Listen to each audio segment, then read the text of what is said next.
Let's talk about something huge. What if a country decided to build artificial intelligence, not just for profit, not just for power, but for the very soul of its nation? Well, that's exactly what's happening in India right now. We're about to unpack a master plan that's trying to redefine the purpose of AI for over 1 billion people. So let's dive right in. This whole thing really boils down to one central question, and it is a big one. How do you build AI not just for a company or even a single country, but for humanity itself? This isn't just about code and algorithms. It's a deep philosophical challenge, and it's sitting right at the heart of India's incredibly unique approach. So, to even begin to answer a question that big, you have to start with a powerful foundation. For India, that foundation is something they're calling AI with a human soul.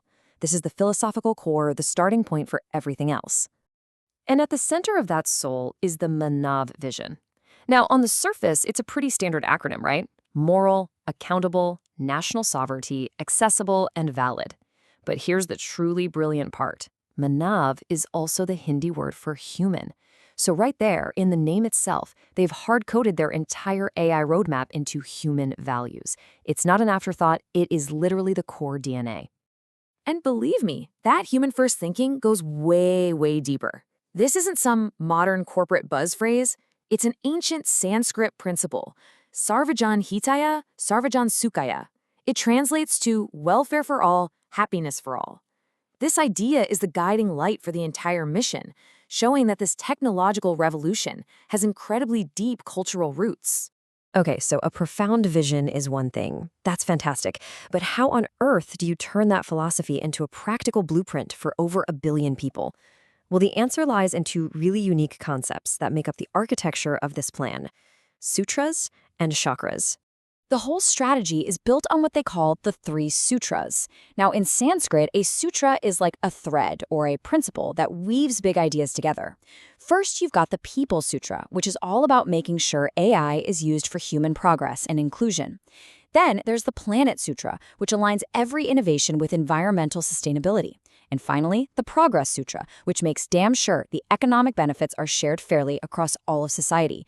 You see how they create this powerful, holistic framework? And if the sutras are the what, then the chakras are the how. To put those principles into action, the plan uses the concept of 7 chakras. Just like in yoga, these are energy centers. But in this context, they're the key working groups turning that vision into reality.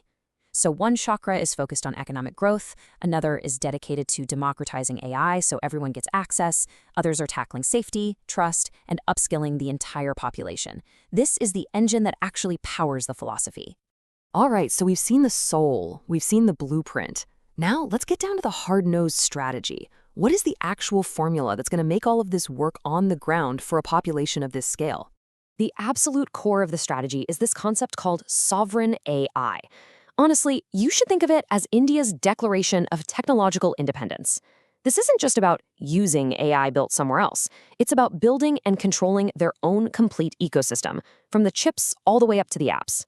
This is how they make sure their data, their incredibly diverse languages, and their digital future remain their own.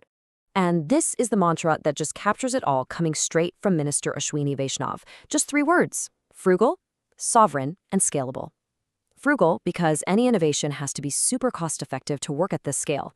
Sovereign, well, we just covered that. It's all about independence. And scalable, because whatever you build has to work for 1.4 billion people.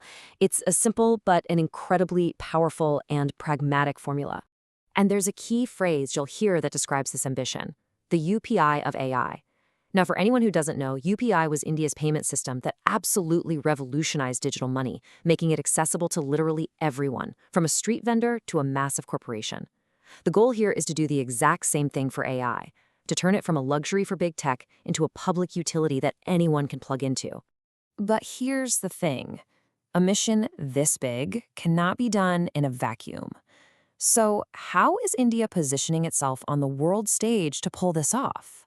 Well, this brings us to a really fascinating geopolitical idea: the Pax Silica.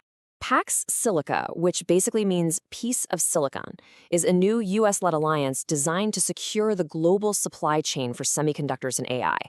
It's all about building a technology block of trusted, like-minded partners. And let's be honest, it's implicitly designed as a major counterweight to China's growing tech influence. India is positioning itself as a key pillar in this new technological world order. And this is where you see the real genius in their approach. It's a dual strategy. On one hand, India is a major player in the global Pax Silica alliance, dealing with the most advanced high-end tech on the planet. But at the exact same time, it's championing something called small AI. That's practical, affordable intelligence that can run on everyday devices, reaching every corner of the country, even places with spotty internet. It's global power and grassroots empowerment happening all at once. And listen, this isn't just theory. This is not just talk. Look at the partnerships that are already in motion. You've got the India-US AI Opportunity Partnership, you've got Google's America-India Connect project laying new subsea cables, and major commitments from global tech companies on developing AI inclusively. The alliances are real and they are active right now. So, we've covered the soul, the blueprint, the strategy, and the global alliances. Now, for the exciting part. Let's look at what's actually being built on the ground, the rise of India's AI factories. And this is an absolute game changer. The term AI factory comes from a massive partnership between the engineering giant L&T and the chipmaker NVIDIA. Their goal? To build huge, gigawatt-scale data centers. We are talking about city-level power consumption here, all dedicated to developing and deploying AI models. These are literally the powerhouses that will churn out India's sovereign AI.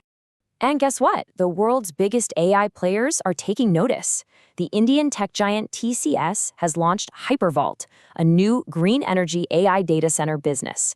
And who is their first major customer? OpenAI. This is a massive vote of confidence. It shows that global leaders see India as an absolutely critical hub for the future of AI. And the ambition goes way beyond just software. It's moving into the physical world. Companies like Qualcomm are developing what they're calling physical AI. This means combining robotics, powerful computing on local devices, not just in the cloud, and AI-driven manufacturing. We're talking about reinventing how things are designed, built, and automated, all powered by this new infrastructure. And throughout this entire thing, it is so important to just keep this one number in your head. 1.4 billion. That is the scale we are talking about. Every single decision, every strategy, every single factory is being designed with the potential to impact over 1 billion lives. The stakes and the opportunity are just immense. Which brings us to our final thought.